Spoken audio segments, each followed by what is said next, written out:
Welcome to Fastlane Tech Training, where we simplify tech and sharpen your skills. Today, we're diving into a crucial topic for all network engineers: WAN optimization techniques. With the increasing demand for faster and more efficient network connections, it's essential for every network engineer to stay on top of these techniques. So let's get started.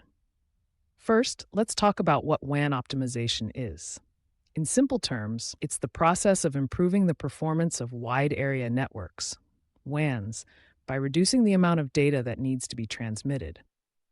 This is achieved through various techniques, and we're going to highlight the top ones every network engineer must learn. The first technique is data compression. By compressing data, we can reduce the amount of data that needs to be transmitted, thus improving the overall speed of the network. This is especially useful for companies with remote offices, as it allows them to transfer large amounts of data quickly and efficiently. Next, we have caching. This technique involves storing frequently accessed data in a cache, which allows for quicker access and reduces the need for data to be transmitted over the WAN. This is particularly useful for web-based applications and can significantly improve user experience. Another essential technique is protocol optimization. In a WAN, different protocols are used to transmit data, and each has its strengths and weaknesses.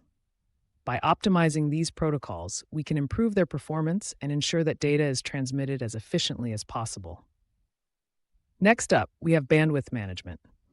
This technique involves prioritizing network traffic to ensure that critical data gets transmitted first, while less important data can be delayed or transmitted at a lower priority.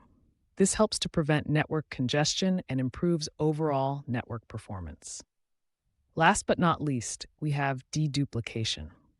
This technique involves identifying and removing duplicate data before it's transmitted over the network. This reduces the amount of data that needs to be transmitted and can significantly improve network speed. Now, these are just a few of the many WAN optimization techniques out there, but they are some of the most important ones every network engineer should know. By implementing these techniques, you can improve network performance, reduce costs, and enhance the overall user experience. So there you have it, the key insight every network engineer must know about WAN optimization techniques. But don't stop here. Keep learning and stay updated with the latest advancements in this field. And if you want to take your skills to the next level, consider enrolling in our WAN optimization training course at Fastlane. This clip is brought to you by Fastlane, your global IT training partner. Subscribe for more, and thank you for watching. Remember, with the right WAN optimization techniques, you can accelerate your network and stay ahead in the tech game. See you in the next video.